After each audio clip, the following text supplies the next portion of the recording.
আসসালামু আলাইকুম বন্ধুরা, আজকে আপনাদের দেখাবো। দেখুন কারেন্ট পোকায় কি করেছে ধানে।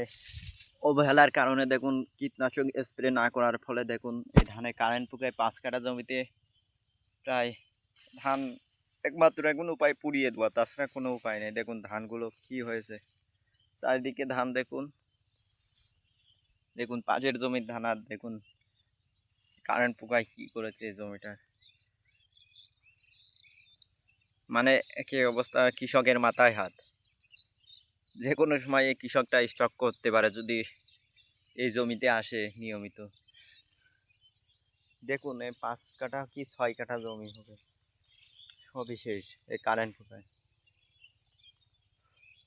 আমাদের মাঠে জয়পুরহাট হাটের থেকে আমাদের মাঠেও কম কারেন্ট পোকা নেই, অনেক কারেন্ট পোকা। হ্যাঁ চাচা।